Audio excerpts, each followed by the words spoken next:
What's up, everybody, and welcome to the Wait, What Are We Talking About podcast, episode 155. My name is Bret, aka Enigma9011, and today, once again, I am joined by Jeff at Jeff Fred Gaming. Jeff, how's it going today? You know, it's Sunday, so like by 2 p.m., just deep existential dread set in. Yeah, the Monday woes. If you guys want to catch this podcast live, you go over to twitch.tv/Enigma9011 every Sunday at 8 p.m. Eastern. You join the chat, join on the conversation with us, and have a fun time going through it with us. But if you can't catch live, that's A-OK. Go over to YouTube and podcast services where it's broken out topic by topic and put as one big video in MP3 for your amusement on the following Friday. Last but not least, hashtag add merch store, get all of your swag over there, t-shirts, cups, backpacks, and more. Rep the brand, support us, and we would love you for it. Any way you can support, whether it's the merch store or a review or a like or a comment, anything big or small, it does help out this podcast immensely. So whatever you could do to support would be awesome. So yes, Jeff is back. Jeff is back. We are returning, or I guess revisiting. Thank you. I'm dumb. Revisiting last year's discussion. Around this time, we're talking game of the year. Now, we're not doing the Keeley Awards. We're not breaking it down genre by genre if you missed last year. We are going to be discussing a few different things. We're going to be discussing, I think, first some games that we might have missed this past year that we kind of wanted to play, just so you guys know that these games maybe not in our thinking pools for like what should be game of the year.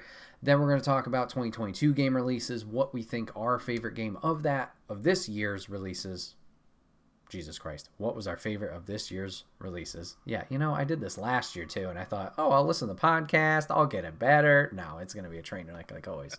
So 2022 releases, we will pick our game of the year or our favorite from that. Preceding that, after that, we are also going to pick a title that is more of a personal choice for Game of the Year that could have come out at any time. Maybe we're just doing our backlog, replaying it, or just something we've continued to play throughout the years. Towards the end, we'll flip it over to a different topic and we'll talk about future releases, things we're looking forward to. So that is our plan for today. Lots of video game chat. Hopefully you guys enjoy it. And yeah, let us know what your games of the year this year were. And we can continue the discussion, obviously, post the podcast. So, Jeff, how do you think, I guess, just to kick this all off, how do you think, maybe not how you did this year with gaming, but how do you feel with the titles you played? Do you feel you played a lot, not a lot? I mean, probably a lot less than in previous years, without doing YouTube the way I used to. That cut down like the game stuff that I do by about 50%. Gotcha. You know, to a normal, manageable human level. Yeah, I mean, I'm trying to pack in a bunch of stuff at the end of the year because I finally got the PS5. So, like, you know, a whole new opportunity of games to play opened up. Still working on finishing the Extra Life game, which I think, with the exception of Mass Effect 2 and 3, like, Mass Effect 1 took me forever to finish, and then 2 was, like, a month, and 3 was, like, another month, so it does, this one's just gonna take forever. Yeah, you know, wasn't a bad year, I'm gonna say. Yeah, no, I don't know. Yeah, that's fair. It's such a weird question. How did I do? Yeah, I know. So I talked about it last year. I don't know if it was our Game of the Year podcast or maybe it was our or my like New Year's resolution type thing. But I actually wrote down games I played and had finished this year. And yeah, I did pretty dang well, I would say. Like, just through a lot of titles this year. I think I got 12 platinums or so, which, if you don't know, 100%ing the audience, that's what that means. And then, yeah, just here and there, touching on games, seeing how they were. So I think the list overall maybe just helped my mental foot. Like, we talked about even recording the podcast, like, oh yeah, that game came out this year. Just keeping track of things, I think making the list for myself definitely helped. So seeing the list on my phone and then just writing it down once again on the monitor here is like, wow, yeah, I actually hit a decent amount, I would say, this year. And you know, it's always the same thing of like, I've talked about it in the past, but getting distracted, like, oh, I'll play something, and then, oh, here comes the next thing, and I didn't finish it. I think I did a mixture this year. Constant, like, backlog catch-up, too, you know? Exactly. Like, you have to put other things off, because, like, I'm finally getting to this from last year or whatever. Yep. And, you know. So, yeah, overall, it felt better. So, yeah, we'll kind of roll into, I guess, some games. You mentioned catch-up, you know, towards the end of the year. It's kind of, you get a little bit more free time with the holidays. Yeah, and then it's like, just... how many, like, how wildly can I abuse holiday sales Yep. to get as much as I want without getting in trouble Sure. from anyone? So, before we go into the 2022 releases and picking our game of the year, let's just talk about some games that maybe we had missed throughout the year, some titles we were interested in, whether we either just touched on them a bit and didn't fully dive into them, or we just completely missed because other things were going on and maybe they didn't even scratch our radar. Do you have anything that stands out for you for this year's releases? Resident Evil Village Gold Edition. Okay. All right. Because I still haven't played Resident Evil Village at all. Haven't watched anybody play it. Right. I really wanted to do it for Scarytober this year, and it came out like, I think at the very end of the month or like just after. Yeah. And it's like, I can't. There's just not enough time to fit this in. And I think I only just did. I don't remember if it was this year or not, but no, it wasn't for Scarytober. I did Resident Evil 7 for the first time. Yep. Had a lot of fun with that. Still don't understand how card games work. Or numbers, math in general. But that Ghostwire Tokyo. Yep. You know, because I'm always on the. I don't know why. I always complain about it when it's going on, and I like say I hate it, but like I really love playing scary games. So it's just something I've like. I feel like once I did Visage, like it just broke, my brain broke, and I was like, okay, fuck it, let's just do it. Nothing's going to be as scary as that ever again. So yeah, that makes sense. Oh, there was one other one. What's with the robot and the girl? Horizon? Yes, thank you. Didn't have a PS5, so yeah, that was another one on my list. Yep. I finally have it. I still don't have it. Still haven't beat Zero Dawn, so yeah, I gotta do that. Not in a huge hurry on that one though. Sure. Yeah, Forbidden West is on my list as well. I played it, I believe, at launch day and streamed it, and it looks great. Looks amazing, and I had a good time, you know, hopping back into that world. But it was similar to what you said with Zero Dawn, with you not finishing it. I was just like, oof, I feel out of the loop, you know, kind of thing, or like I don't remember what's going on. Like I should have done a replay of that earlier. So that's one I definitely need to get back into. But visually it looks stunning. I'm excited for you to jump into that world. So yeah, that's definitely on my radar, or like one of the things I missed as well. And then a lot of the ones, or the rest of the ones rather, I would say are recent releases, at least for platforms that I have for some of them. So like Neon White is an independent title that came out and it was up for a game of the year. It's like a fast-paced card based combat time trials almost, it seems. Very cool art style. But I want to give that a try. It just came out on the PlayStation platforms, I think, as of recording maybe a week or two ago. So I want to try that out. Marvel's Midnight Suns came out recently. I'll be waiting for the holiday break, hopefully, to be starting that. One I didn't think I'd be interested in trying, but after watching some content creators kind of mess around with it, I was like, all right, that seems like something to turn my brain off to and just kind of have some laughs with. Goat Simulator 3. That just seems like, you know, one of the, like, you have the games you focus on, you know, you really get in depth. I did not, no. Oh, see, yeah, that was especially when Willow was a little younger and like she couldn't really read, so she just needed like sandbox games. The original one was big in our house. Yeah. So. And from what I've seen of the new one, yeah, there's a lot of references to other games and things like that. It seems really cool. Yeah. So. I don't know if you know the one I'm talking about. But, the opening scene is direct reference to Skyrim. Oh, yeah, that too, yeah. Yeah. Yeah, no, there's a horror game reference too. Oh, so. Okay, cool. But yeah, that game just looks, you know, hysterical. And like I said, there's games you dive into for story, but then there's stuff you just kind of need to zone out to. That's just like a turn brain off. Yeah, and the best part is like they're not even trying to charge like full price. It's like what, $39? I think so. So Yeah. it's like, yeah, just kill some time, unwind with this, Mm-hmm. watch other people be weird with it. Yeah. And then I'd say two others that I have. One is actually a remaster. It's Tactics Ogre Reborn. I really dug Final Fantasy Tactics Advance as a kid growing up, so I want to dive into this and see just, dive back into the turn-based strategy and like creating the different classes, and the team looks, great. Looks like they have a lot of options, so I want to dive into that. And then there's one more on my list, which I would say I'm a little bit still tentative on, just because I'm not sure if I'll like the comedy style. But High on Life looks like a fun game. I'm not sure if the Rick and Morty, I guess, how they produce it or how the show rolls. I don't know if that comedy will click with me. So that's my only, like, if I'm going to dive into it. But I believe it's on Game Pass for, like, Xbox and Windows. So we'll see. We'll see. Yeah. Speaking of comedy ones, Skies Over Loathing. I had a lot of fun playing West of Loathing like a year or two ago, and they just released a new one, but it's only on PC right now, so I haven't touched it. But Tactics Ogre, yeah, that's an interesting one, because I actually haven't played that many like tactics games. I have played 2 of the original and beaten 2 like the first 2 games in the Ogre Battle series though on Super Nintendo and N64, and I love them. I love the world. I love the characters. The setting, all that kind of stuff, the lore. So I was actually really excited about that, and I forgot it came out until today. I completely forgot. I also forgot that it hasn't come out yet, so I haven't missed it, but I'm probably going to, because it comes out on the 22nd. Valkyrie Profile Lenneth. Oh, okay. Is getting released. Nice. And that's one I've always wanted to play. But I doubt I'm going to be able to get away with buying that. Sure.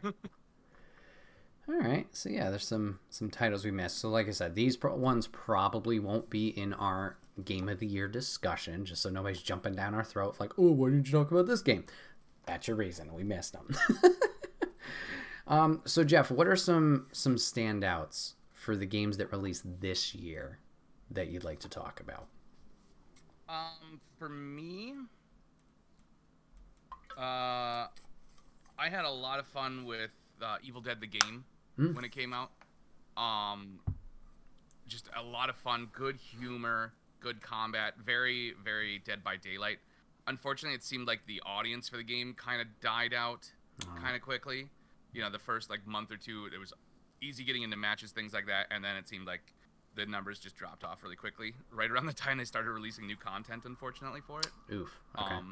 I had a lot of fun with that, but I was like, oh, those movies are such like a niche. I mean, they're some of the greatest movies ever, but also like that gory horror comedy movie like fandom is very much like its own thing, and Sure. people move on from other things. Let's see. The Quarry. I had a lot of fun with. It was nice to get a full length like follow up to Until Dawn that wasn't a Dark Pictures anthology game. Right. Dark Pictures, like Devil in Me was definitely special in its own special way. Right.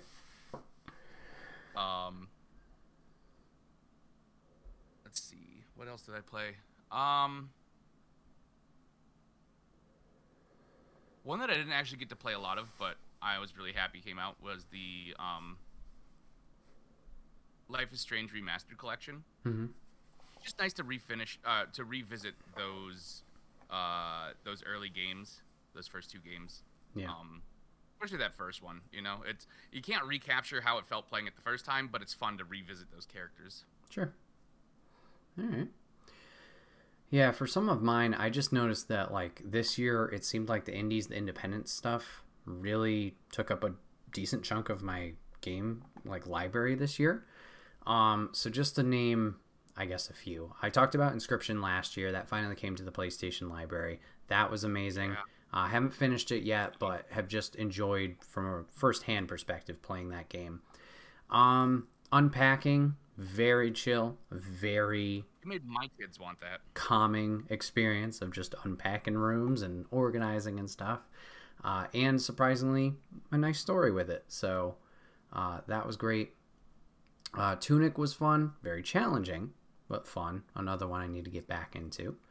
On the same line of Tunic, Death's Door was something. It didn't come out this year, so I guess I'm kind of already cheating and talking about previous year titles, but that was another one. Sorry, back to this year's. Ollie Ollie World, 2D skating game, just going through the levels, try and do different challenges.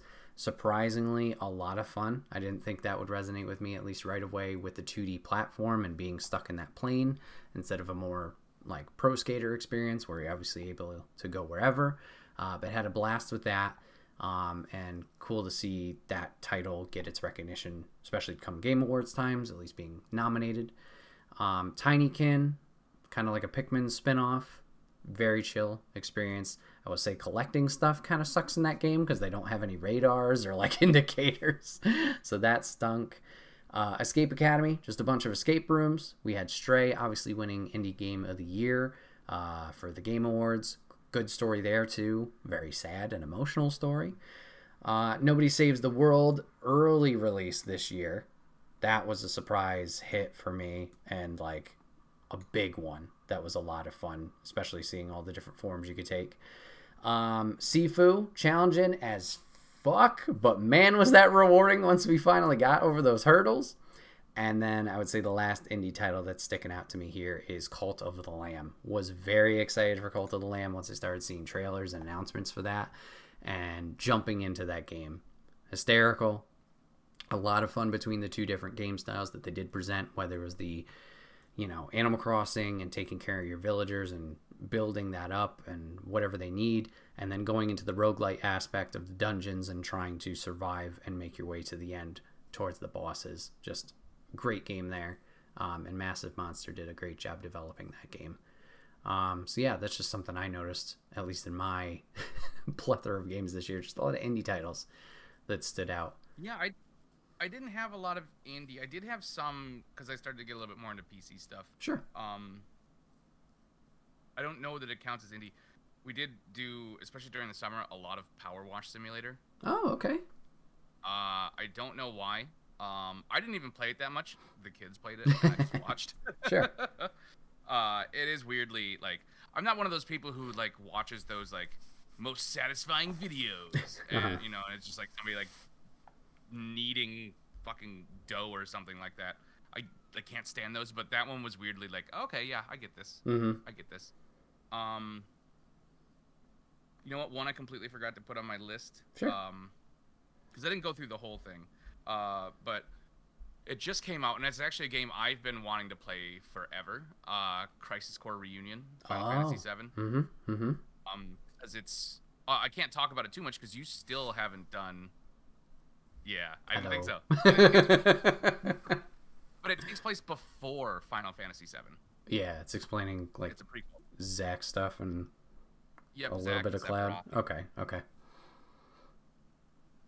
And let's see, what was it?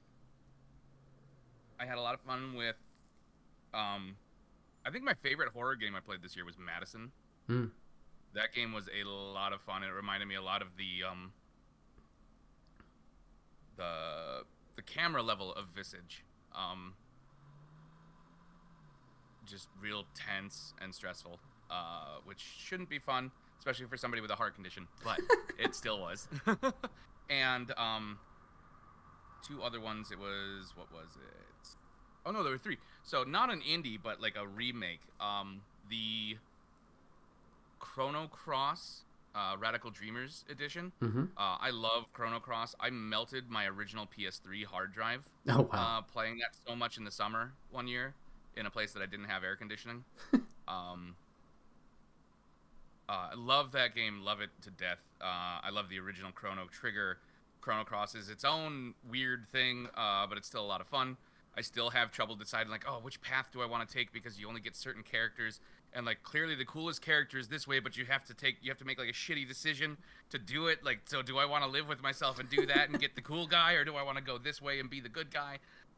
Still stress out over that, freaking 10, 11, 12 years later from when I originally first played it. And Callisto Protocol. Mm. Not a super long game. Fairly brutal and good solid cast. And simple gameplay. It was a lot of fun for what it was, but again, it wasn't super long or anything like that. So, and I think it's a new studio because it was designed by one of the original designers of Dead Space, and I don't think I've heard of the studio before. So, Was that Strike Distance or is that someone else? I can't remember. Okay. Yeah. Well, good. I'm glad you had a good time with that because, yeah, there was a lot of people had different experiences, but I'm glad you had a good one with that. Yeah, I did luck out and play on the PS5. So I'm not one of the people who I was watching people like complain about it on the internet, and it's like, you must be playing completely different games because like I actually watched people be like, the combat sucks. You do this and then you do this and then you do this and then it just repeats. And then they're showing video of them playing it, and they're not repeating what they're like what they're saying. They're not doing in any way. It's like the level of dissonance here is astounding. I do not understand what's going on. But I will admit, yeah, it did have problems at launch. Let's see. So yeah, over on the other side, I guess, for the bigger stuff that I had played, I tried Elden Ring because I figured, I gotta at least try and give that a shake prior to obviously Game of the Year discussions. I did really enjoy it. I'm not gonna lie there. I thought the open world mechanic was a lot more forgiving for especially like Soulsborne games that I've played in the past, with Bloodborne, Sekiro. Harder to get screwed over when you're not in an alleyway. Sure, yeah, that, and then just the freedom of like, okay, I get to an area, oh, this is really tough, I can leave it and take on a whole different path, whereas for the other ones, you're at that boss, well, you're there. You're not getting, past it until you beat it. So I did enjoy the freedom of that. That's something I need to dive back into, but it's one of those games, once again, that like you need to play consistently because obviously, muscle memory and just the repetition you're going to learn.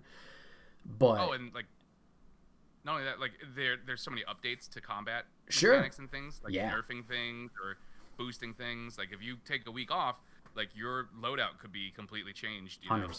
That wise. Yeah, and then just obviously the patience factor with these games, obviously how frustrating they can be. Like, you got to pace yourself there. So I want to get back into it, but I did like what I played, enjoyed that. God of War Ragnarok obviously has been phenomenal so far from what I have played.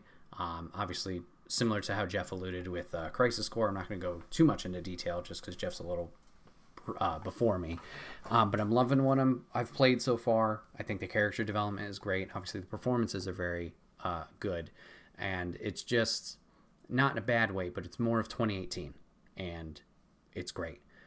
So looking forward to diving more into that story. Hard. I mean, they kind of hit the nail, like they fucking made a pretty round ball. God of War for sure.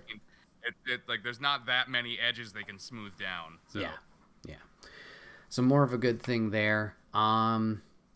We talked about Ghostwire Tokyo a little bit. That's another one I kind of just touched on. Same with Tiny Tina's Wonderlands. Splatoon 3 was okay. Not my favorite. This was the first one I kind of dove into at launch. It's fun, but yeah, nothing amazing there. Pokemon Scarlet, Chef's Kiss. I didn't have too many tech issues there. So kids, thank you. Yeah. Hey, as long as they're having a good time.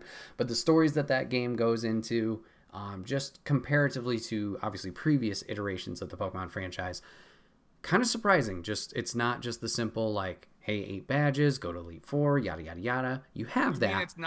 It's not a parent sending their 10-year-old out into the world unsupervised. No, you go to school this time. Wild animals against each other. You go to school this time. Basically chicken fighting, and then they send you out. But there's other stories attached to it that are very good, as we talked about on last week's episode of the podcast. So if you want my full thoughts there, you can check that out. And then I'll talk about 2 more. Gotham Knights. I loved Gotham Knights. It was one of those games that had to grow on me over time, and I think it was something I kind of went into it with a wrong train of thought. I wanted Arkham, and this wasn't Arkham.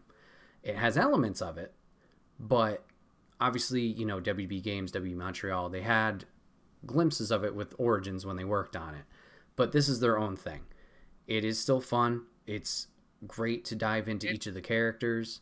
The story does work out, and it's great. There are things certainly that could improve from it, but it was a fun game and a fun experience overall. It feels like, hey Rainbow, it feels like the old X-Men arcade, like the 4-player, like running around and just beating up guys. That with an Arkham trapping. Okay. Like it's not like fully open world detective mode Arkham, you know. It's like it's that aesthetic, okay, that style, like applied to more of like a beat 'em up sort of thing. Kind of, yeah. That's I'd how say it aspects feels of to it. me. Okay, that's fair. Also, I think it's dumb though. Like the whole initial conceit of that game, you know, like everybody knows that's the end of the game is going to be finding out that's not true, right? You know, like the setting for why you're playing as those 4 and not Batman. It's true. Yeah. Well, no, I'm like I haven't played it, but I'm like, there's no way that's not going to be the. There's no way that's not going to be the thing at the end of the game, like the 3rd act spoiler, like No, whatever. No, 6 through. We'll see. I'll buy it and play it, and just to find out to see if I can rub this in your face. I mean, just 6 through. through. Because you get to be smart and like clever and like I've played it, you know. Well, right. You know, and I don't. So you could be lying to me. I don't know. You've committed me to spending $70. We're not playing Among Us. I'm not lying. So anyways, Gotham Knights, I know it's not for everybody. I personally loved it and enjoyed it more time I put into it. Wait, no, I just wanted to say, it didn't come out this year, obviously, but like the 2 Gotham Knights, Gotham, God damn it. The 2 times we've played Among Us were like some of the best gaming time I've had this year. 100%. For the extra live streams. 100%. Like, it's so much fun. It's like, it sucks because like, I know, like, if I try and put together other nights, like, with other people, it's like, it's not gonna fucking work. Yeah, we'll definitely do more in the future. I definitely want to, because that's a game I enjoy watching, and, yeah, I absolutely love playing. But, yeah, great times there. Yeah. And I'm getting better at lying. You are, and I hate it. No, I'm just kidding. The trick is clearly, Genghis has the right idea. Just pick somebody and then just put all your energy into destroying that one person. That's, the right strategy. And then the last one I would say, wait for them to say something, you know, like Rainbow, saying like I killed somebody way faster or something like that. Just wait for them to put their own foot in their mouth and just let everybody else take the course from there. Last one I'd say for the big titles, and this one I put a lot of time into, was WWE 2K22. So they took a year off from 20, not releasing a game in 21 to kind of fix a lot of the bugs that 20 had. And I think it worked. Super broken. Apparently, I never had any issues with 20, but yeah, a lot of people did. So taking that year off of the development cycle to take some more time, put it into the game, I think definitely was the right move, right step. The Assassin's Creed adjustment. Exactly. Just poured a lot of time in that game. Haven't dove into the like my character, the my created superstar thing too much, but the little bit I played with it was fun. But man, that GM mode, the general manager mode, just creating matches, creating rivalries. I remember like getting notifications and being like, Jesus, he's doing that again? Yep. It's just text screens. He's just reading a book. It was a lot of fun. So just the base mechanics there obviously wasn't the best when they first launched, but with the update and afterwards, they did add a little bit onto it that just made it better. Looking forward to 23 to see hopefully what improvements they can make on, obviously with this being 2K's first stab at the GM mode since SmackDown vs. Raw 2008 under THQ and Ukes. So excited to see where this grows from here. And also the freedom of that game mode to just use created rosters to add either obviously fake superstars or real wrestlers from other promotions or obviously the current promotion. That flexibility is nice because it's an ever-evolving game that just doesn't get boring with, I'm playing with the same people over and over and over again. So, yeah, 2K22 and GM mode specifically took up a lot of my time. I know a lot of people weren't a big fan of the My Faction mode. I enjoyed it quite a bit. I understand it could be a little microtransaction if you play it that way, similar to the NBA games. But that's another one I'm excited to see how they can improve on that game. So, yeah. Any other shout-outs? The only other major release I had, I think,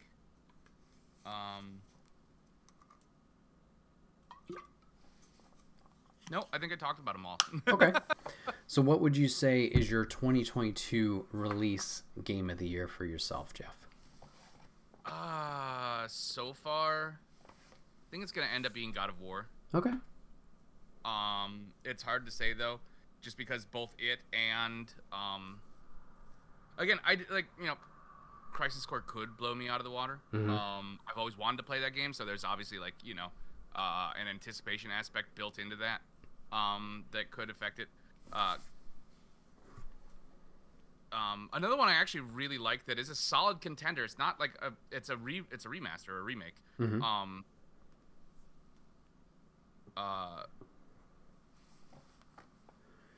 Destroy All Humans 2 Reprobed. Mm-hmm. Really, really solid remake. Nice. I haven't played Elden Ring. I'm sure it would be. I really want to. I was actually considering making it like a hey, like we do this as a milestone where like if I do this, we play like an Elden Ring stream or something like that. And Sarah was like, no, not listening to you yell that much. Sure. No. But I feel like it's probably going to end up being God of War 2 right now. And again, I came into getting a new console right at the end of the year kind of skews everything because like you're dipping your toes into so many different pools at the very end, like not fully getting to experience anything. Sure. It's like that's going to be the only game I've really gotten super into on the PS5 so far is like Callisto Protocol. It's the only one I've beaten. Mm-hmm. And I doubt I'll beat Ragnarok before the end of the year, but it's gonna be the one that I got the closest to. Like I was doing.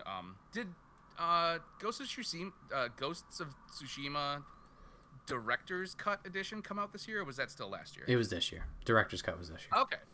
You know what?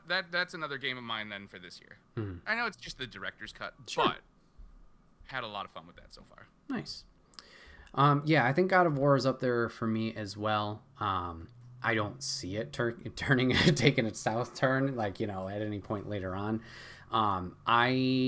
Turns into a card battling racing game in the third act. I probably won't put it Game of the Year just because I haven't finished it. So, to me, but I definitely agree. It is up there, and that would definitely be a contender. I think, see, this is where it gets tough. Because I'm between. Yeah, a lot of the games I bought this year and beat this year were from last year, so. Sure, yeah. Go figure, not working at a Best Buy, I'm not buying new video games on release day anymore. I'm also way less in debt. Well, I guess overall, when you factor in student loans and things, I'm actually not that much, but it's less credit card. So. There you go. So I said I'm between two, but I think I'm between three.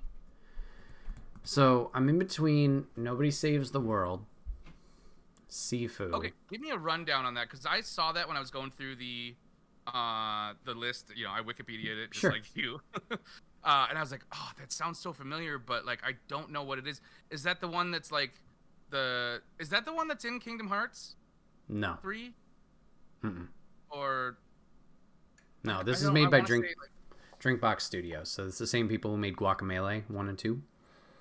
Okay. Yeah. Because there's some game, maybe it was Dream Drop Distance. Yeah, that was ages that ago. had some.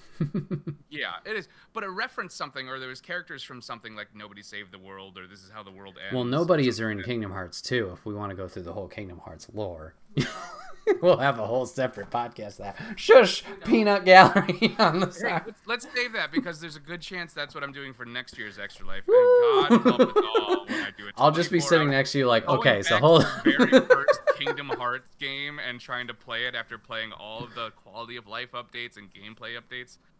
Oh, I'm just thinking about jumping around in the the Tarzan level, like trying to catch those vines, and I want to start crying. No, Final Mix is great. You'll be fine. So anyways, what Nobody Saves the World is, it's once again from Drinkbox Studio. So they made Guacamelee 1 and 2 along with maybe another title that I can't remember. But the story is you are nobody. You wake up and you are lost and you're confused.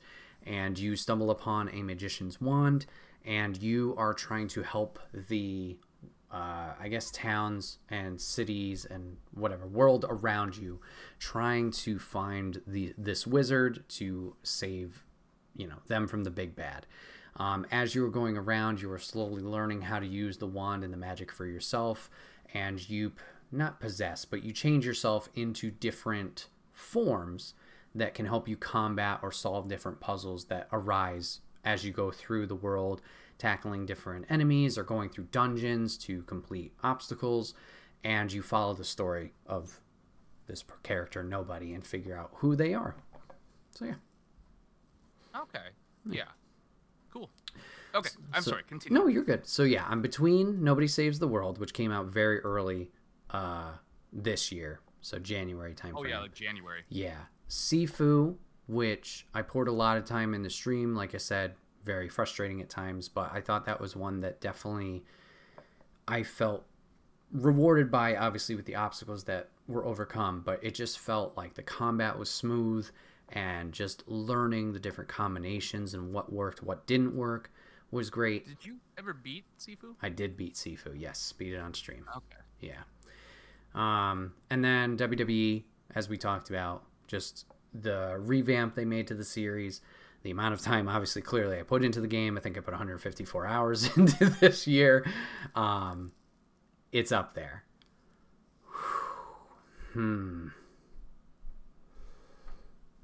I think I have to go with Nobody Saves the World for my 2022 Game of the Year. WWE was obviously great, but I only played really one aspect of it a lot. Sifu was a great time, but I can understand from a player perspective how that can be, especially skill-wise, when it first launched, that is a very steep learning curve to that game. They have since released updates where it kind of tones it down for more accessibility for other players, which I appreciate. You know, more people playing this game, the better. But Nobody Saves the World, that was something that I played on stream, had a great time with, and then just kind of dove head in first to that game, especially knowing nothing about it coming out, hearing some podcasts like PlayStation or the PS Trophy Room and 6-1 IndieCast talk about this game, talk about their excitement, me checking it out, being like, you know what, I want to try that out, and just loving it. I'm only one trophy away from platinuming it, but it includes a replay at the hardest difficulty, and I'm like, yeah, boy. I'm like, that's... You know what? Hey, you know what? At least it's not back in the days where it's like half of the trophies are tied into online multiplayer stuff. Exactly. Yeah, that is true. That is true. But Nobody Saves the World is definitely a highly recommended game for me, and I think that would be 2022 Game of the Year for me personally. Nice. All right. So, we talked about 22. Let's talk about maybe games we played from our backlog or things that didn't come out this year that we either spent a lot of time in or just enjoyed. So, Jeff, what would you like to... future! What would you like to talk about for titles you played this year? I finally, and I tried doing it for Scarytober a couple years ago, and it did not go well, and I finally did it this year. Evil Within 2. I had so much fun with that game.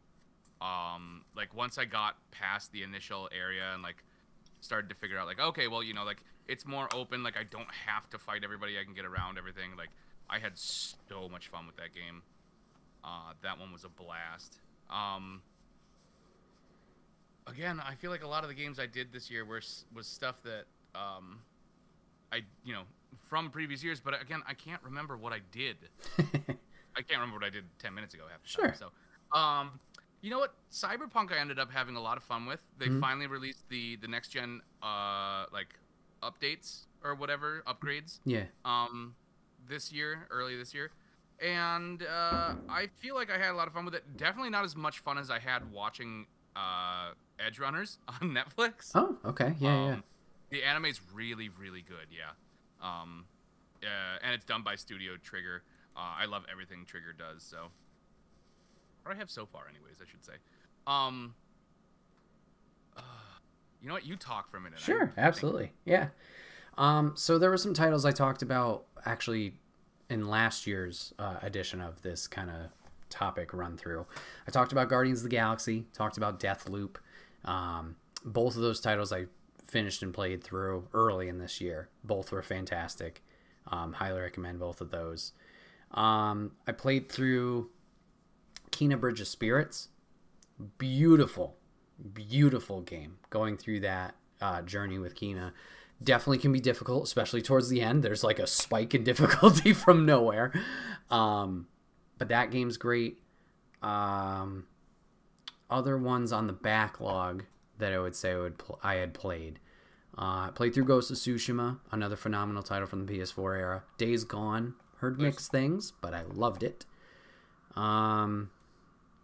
Yeah, I heard mixed things, but most of the bad things I heard was about the designer trying to defend the game. Yes, he's a little bit over the top with it, but the rest of Studio Bend, who still are there, because the creator's not there anymore, are fine.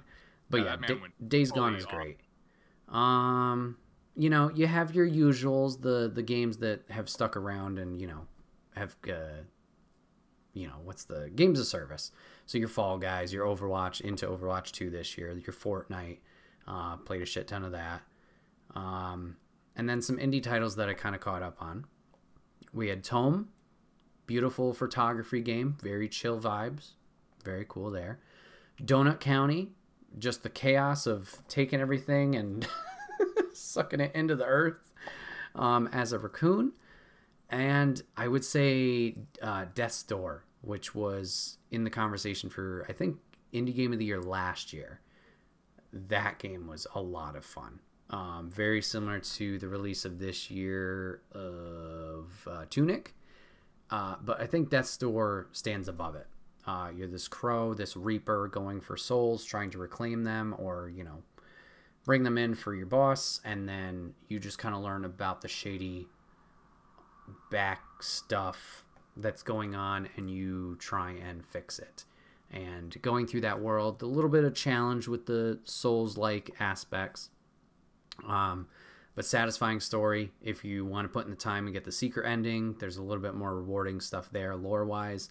It does take some time, but Death's Door was phenomenal in terms of that. Seems like you thought of something. Go, Jet. Grounded. Mm-hmm. I forgot. I don't know how I completely forgot about Grounded, but I feel like we had a lot of fun with Grounded this Absolutely. year. Like, I realized it got its full release this year. I think it, like, technically kind of came out last year.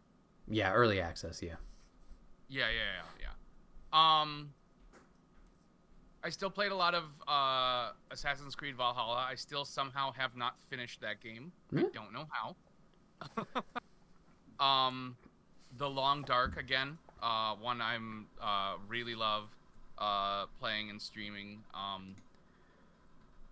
Still waiting. They just released a new fucking paid deal. Their first paid DLC for survival mode, but still waiting on episode frickin' 5 to finish story mode. No news about that yet. We were talking about games from like last year now, right? It could be last year or any previous years that you just. I finally got to do Biohazard Resident Evil 7. Yep. I'm looking at the wrong camera. I feel like a professional. Which one? Camera 1, camera 2? That game was such a I'd done so much to avoid everything I could about that game, and finally getting to play it and like seeing the few things that I'd seen, and like you getting, you know, when you get the shotgun and you finally get to like have some power and you're not being chased by fucking Grandpa Nasty Pants or whatever. I can't think of his name. I can't think of their names. That was so much fun. I think I did Hellblade this year. Yes. And that game was really, like, it's not at all what I was expecting. It was so much more, like, emotional.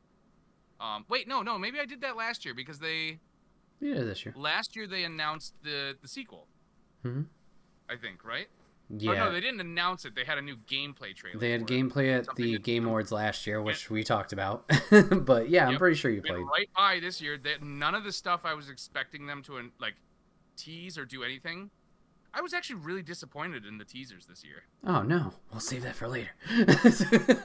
No, different thing.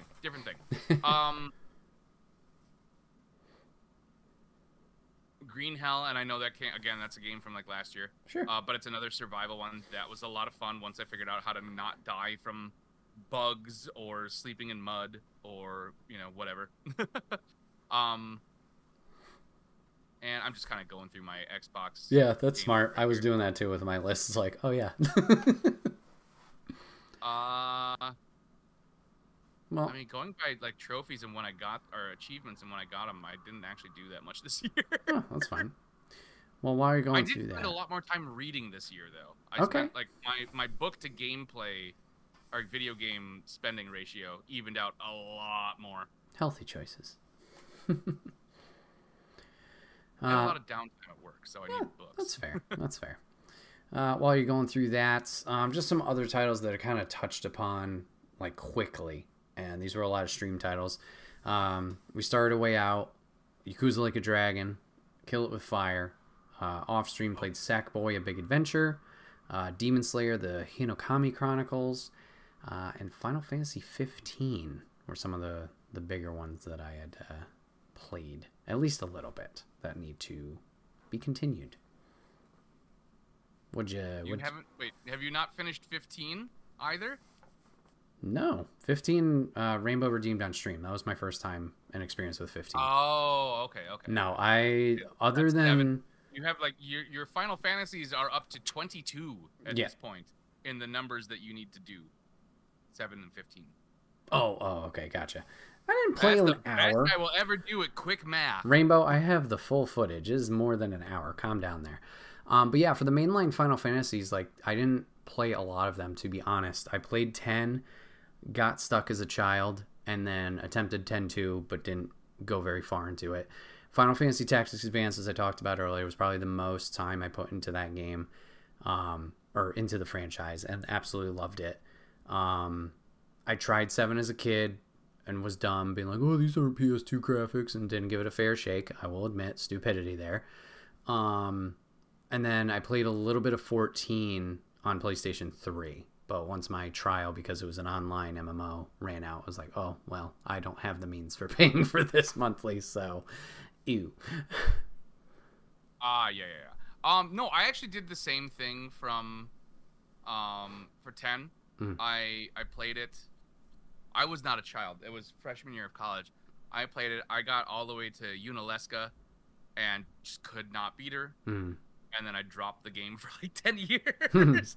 And then I picked it back up not long after Willow was born and like powered all the way through it. Right. Sometimes you got to do that with games, though. I did that with Metroid Prime 2 as well. I got to a certain boss and I just couldn't do it.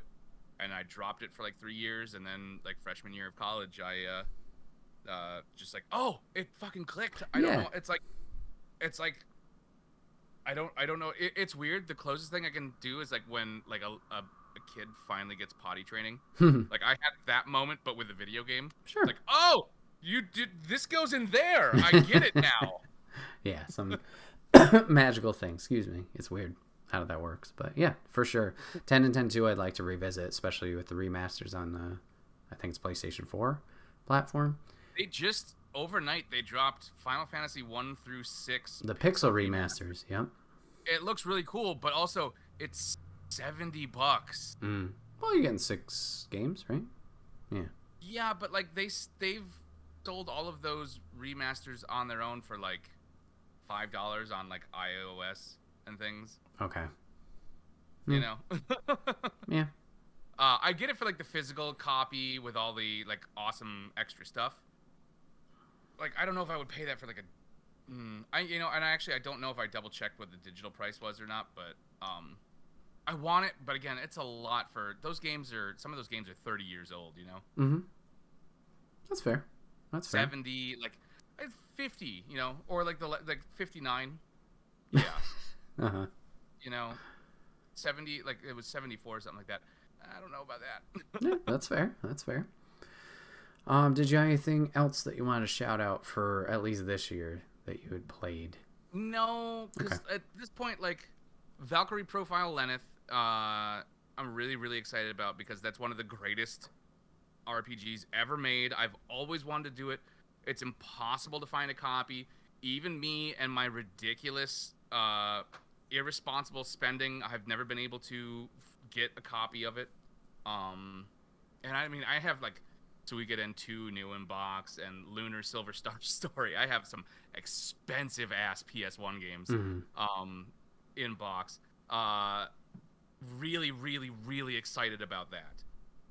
That's like something since I was like freaking 12. I've wanted to play.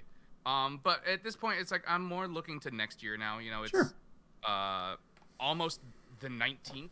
You know, just a couple hours left, and it'll be the 19th, which puts us at what, 11, 12 days left in the year. Yeah, it's looming. Yeah. Right. All right. So more looking at like, you know, what's coming next year. Like, what do I need to save up for? What did I already spend too much money on next year? That's fishing. So what would you pick for your game of the year for backlog titles that you played? The thing that I had the most fun with, definitely, it's a combination. Sure. And again, we're going back into like, I fucking stress about it and like dread like leading up to it and have an anxiety attack almost every time before we do one of these.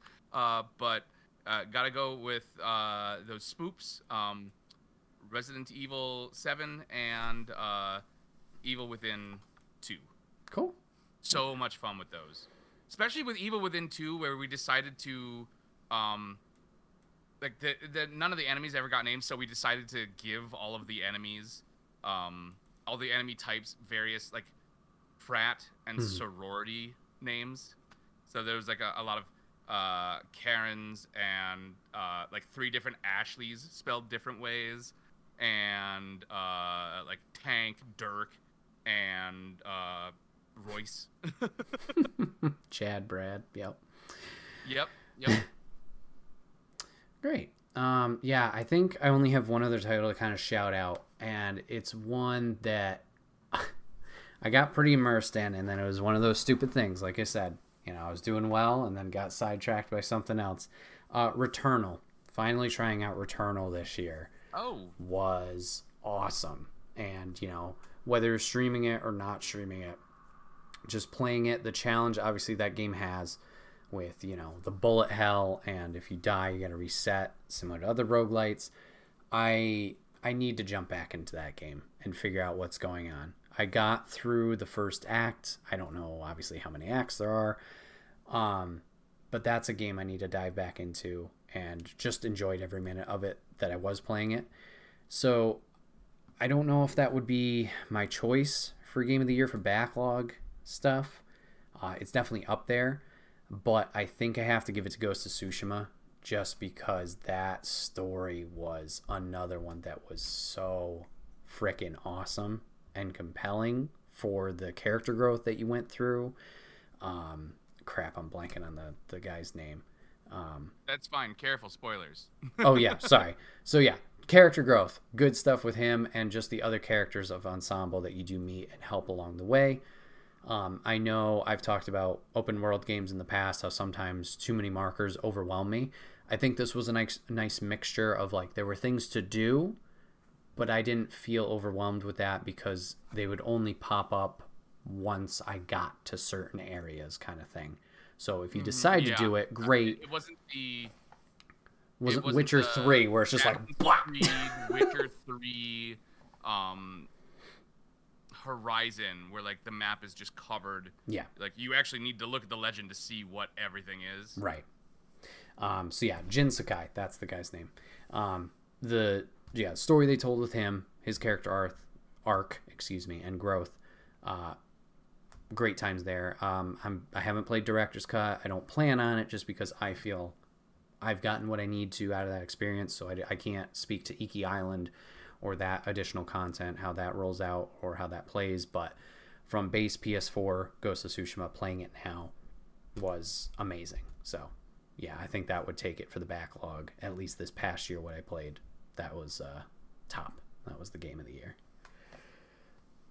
Moving on to our final topic today. As Jeff alluded to, we're going to be talking about future game releases and what we're looking forward to for 2023. But first, we're going to take a quick tangent because Jeff also alluded to Game Awards and how maybe this year wasn't your most favorite. What care to explain? There wasn't. Microsoft was like almost completely absent. Okay. Just an observation. It seems like in previous years they've had like some major announcements. You know, they announced. I think that's where they announced God of War. They announced.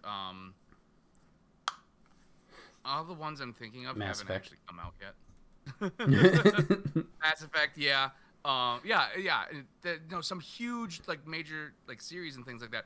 This one had a lot of really cool indie looking games. Sure. And yeah, a couple little things, but like there were no major like. Was there? I think the closest to a major AAA series title was the Mario movie trailer. Okay. I'm you know, it's a couple weeks ago now. Sure. I don't remember. I haven't refreshed. I kept my list. But like, it just doesn't seem like there were many. I'm trying so hard to avoid using the word bangers. Let's go. Like, that's like there was nothing that made me get up off the couch and be like, yes. That's fair. That's fair. Yeah, I felt that way in previous years where it's just kind of like, yeah, it's happening. Personally, I felt this was a better year. There wasn't anything, I agree, that like I was so ecstatic about that like, yeah, I was like, whoa, this is something, you know, huge. Hype. Yeah, but there was a lot of like, ooh, that looks really interesting or whatever. I would say there was maybe one moment where I was like really, really excited, and that would be how the show started off with Hades 2 being revealed. That was huge. I think that's probably the biggest reaction that anything had. Right, because it was out of nowhere. Supergiant doesn't apparently make sequels, so this is their first one. And yeah, obviously Hades did very, very well. As it was my game of the year last year. Still haven't played it. It's a good time. I'm trying to decide what console to get it on, man. That's fair. You know? Like, I want it on the PS5, but that little Switch box, just the art looks so cute. Fair enough. So yeah, some announcements that I personally, I kind of alluded to this last week or may have talked about, but I'll rehash because I love it and it's my show, damn it. So Hades 2, excited about. Judas looks phenomenal. The makers of BioShock, Ghost Story, developers, just looks interesting and insane, hopping back into a similar world there. We saw more Suicide Squad gameplay, and obviously Kevin Conroy, his final appearance. No excitement. I'm excited for that because I love, you know, like I was in the target demographic when Batman the Animated Series first premiered. You know, I'm old enough to remember like that first seeing it, and like it was the first season and it was a new episode. Sure. I don't know that I care about Suicide Squad, though. Especially knowing that it's set in the Arkham universe. Yes. Like, it is set in the Arkham universe. And, like, just, like, knowing that it is Kevin Conroy's last appearance. Mm-hmm. Like, and it's in Arkham. Like, it's in one way, it's so touching and fitting. And the other ways, it's like, like, I can't play any Arkham game after this ever again. Oh, okay. That's fair. You know? I mean... And also, again, they're doing that thing where, like, we have, like, a Suicide Squad that they've tried to drill into our heads that's like, this is the Suicide Squad. This is who they are. This is what they look like. This is what they sound like. But they don't get the likeness rights for anybody. Well, okay. I think you got to let this go, Jeff. I think this is holding you back. Can't. Guardians of the Galaxy is a phenomenal game, and you need to play this. I know you will love this game. I know you want Chris Pratt out there doing his thing. Chris Pratt's the one I don't mind. Okay. You want Zoe Saldana out there. You want Dave Bautista shaking the ropes in WWE. You seen the... Okay, yeah. Bautista actually is kind of important. Have you seen the holiday special? No, I have not. It's actually really good. Cool. Looking forward to it. But I know you want these likenesses. Let them build new worlds, build new story. Guardians of the Galaxy, please, Jeff, play this game. As for Suicide Squad, I agree. I totally agree. Suicide Squad, not my most favorite group. You know, I'm not like, oh my god, I'm so excited to play this Deadshot. But it's a rock-steady game. Boomerang works as like a supporting character, not a main character. That's fine. But it's rock-steady. And we know what Rocksteady can do with this universe and these, you know, characters. So I just want... Well, maybe not these characters specifically. You don't shake your head. We loved Arkham. You know we loved Arkham. Structured. How is it structured? Is it mission-based? Is it in like enclosed area mission-based where you only get to pick a couple characters? Can you switch between them on the fly? I don't know. You know, I'm not there. Yeah, exactly. We don't know. So until we know, I am going to be like, I'm going to be a curmudgeonly 90-year-old man. Fine. And just living my truth. Fair enough. Okay. Agree, disagree. Play Guardians of the Galaxy.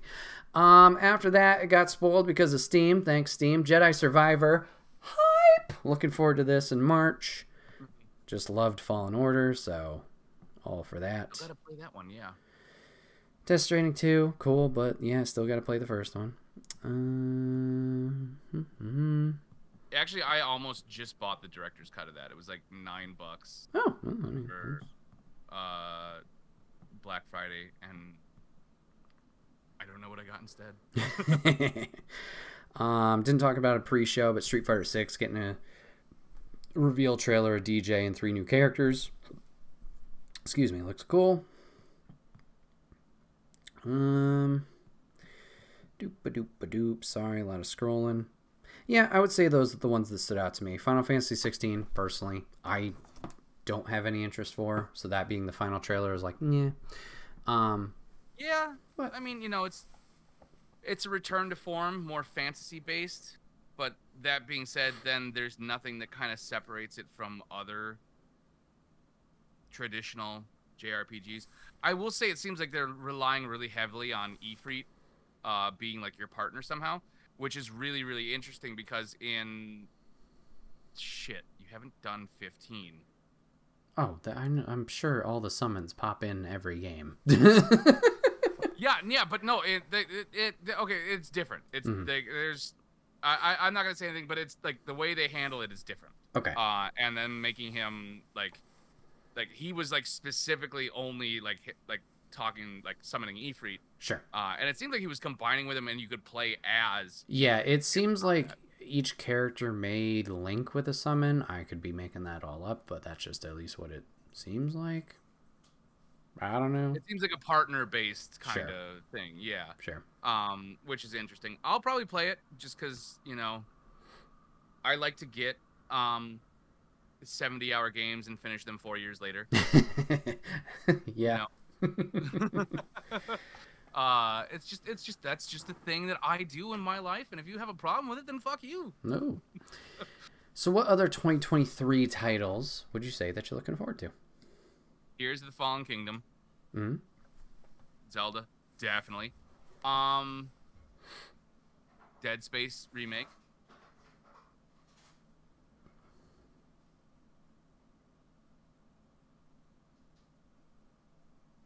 But I can't actually think of anything else.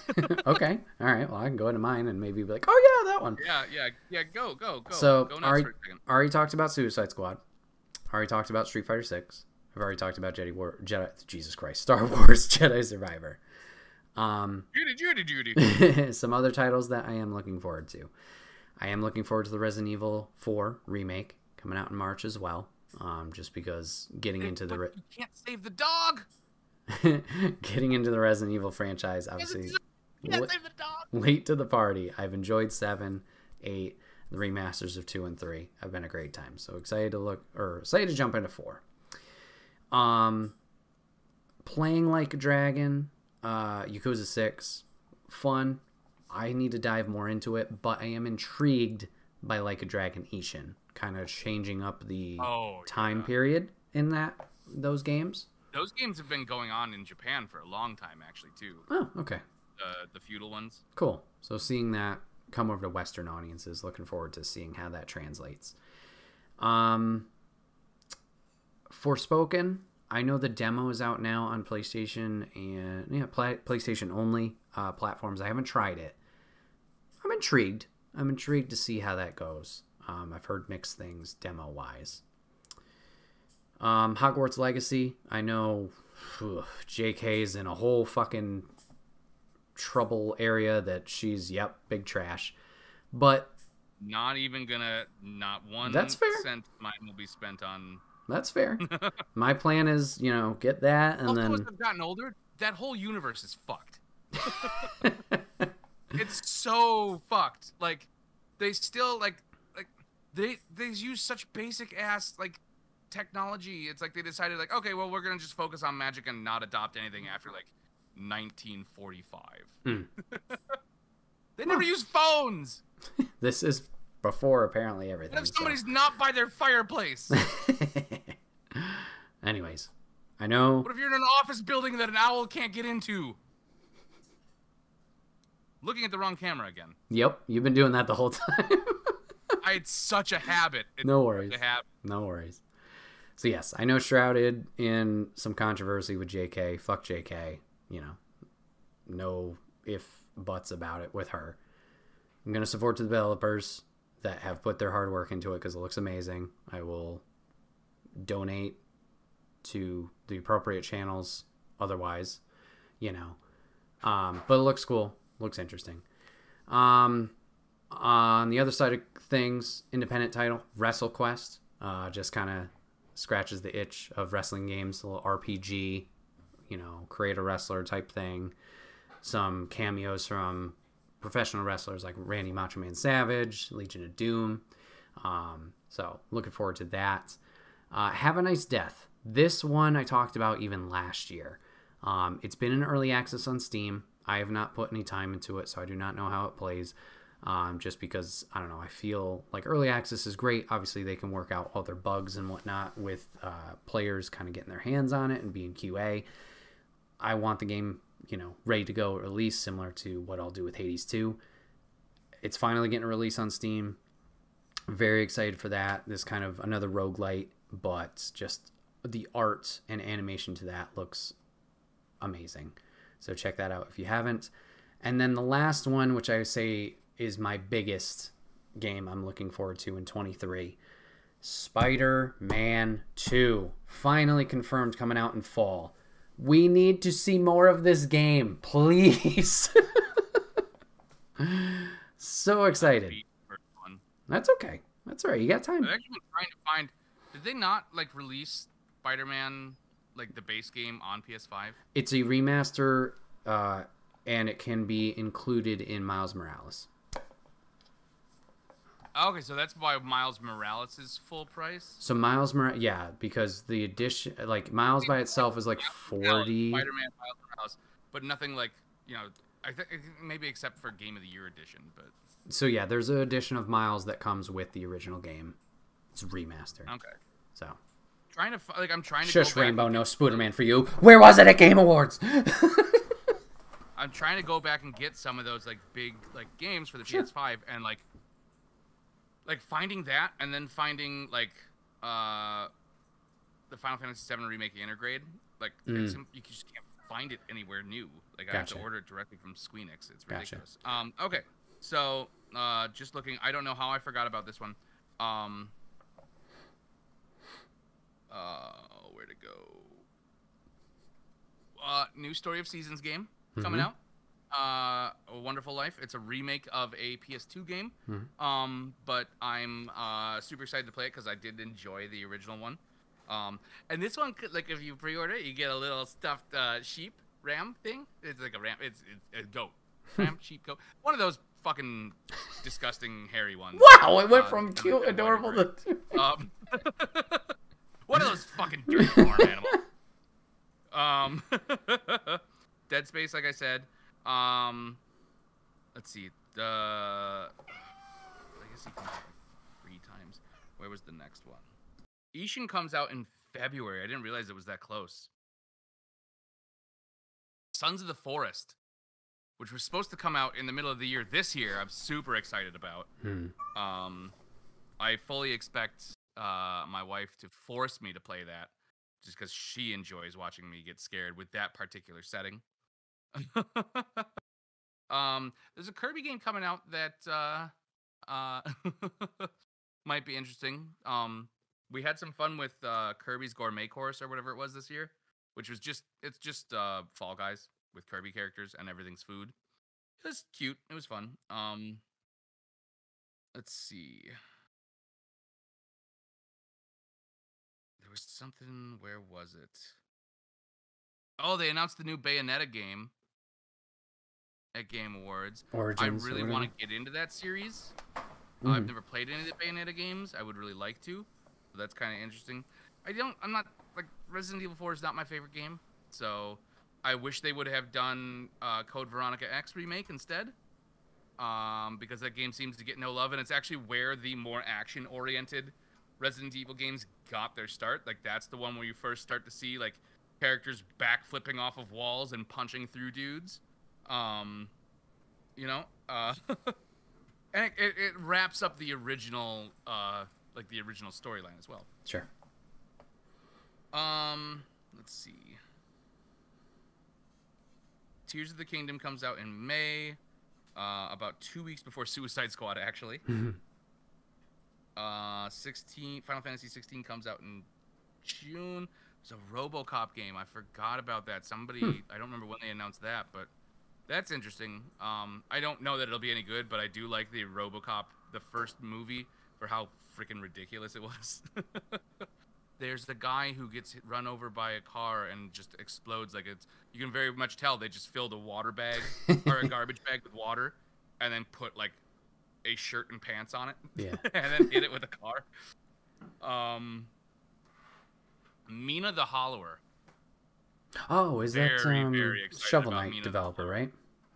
Yes. Yes, Yacht Club Games. And it's very much based on the like old Game Boy games, very, very specifically the original Link's Awakening release. Like, if you look at that and then like Mina side by side, like, oh yeah, I totally see where this came from. Extremely excited about that. And Alan Wake 2 is supposed to come out, but we'll see. Yeah. But I mean, you know me, you know how much I love Control and Alan Wake. I will like fucking sacrifice a human and dance naked in front of the game store if it gets me that game. Under a blood rain. All right, don't maybe not there. naked. Maybe like a banana hammock or something. What? Fuck! I got a year. I can lose some weight. I lose enough weight. I'll make it. All right. Well, there's some future games we're looking forward to. Like I said, chat, let us know in the comments section, or chat. Viewers, let us know what you're looking forward to, your game of the year, etc. As you're watching, listening to the show. But yeah, that's going to wrap up for this episode. So, this has been another episode of the Wait, What Are We Talking About podcast. My name is Bret, a.k.a. Enigma9011, and today I was once again joined by Jeff, a.k.a. Jeff Reg Gaming. Jeff, thank you so much for hopping on the podcast today. Camera! Yeah! If you guys want to catch the podcast live, you can always go over to twitch.tv/Enigma9011. Usually on Sundays at 8 p.m. Eastern. You join the chat like Rainbow and Register did today. Love to have you in on the fun and the conversation. But if you can't catch live, that's A-OK. Go over to YouTube and podcast services. Then very next week, it's broken topic by topic and put as one big video in MP3 for your amusement on the following Friday. Last but not least, #ad merch store. Get all of your swag over there. T-shirts, cups, backpacks, and more. Rep the brand. Support us, and we will love you for it. Anyway, you can support the show by liking, comment, leaving a review, whatever it might be. Even if it seems small, it does help out the show immensely. So, your life donations are still open, people. Exactly. So please do that. It would help us out, and we would love you for it.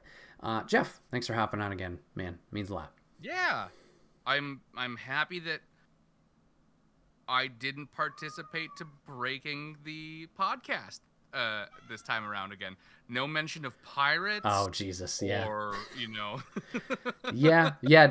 Viewers, don't worry. I debated doing round 2 of that this year. Maybe we'll do it at some point, but not at the end of the year Christmas episode. We'll see. But thank you guys for watching. Thank you guys for giving this a listen, and we will see you guys on the next one. Take care.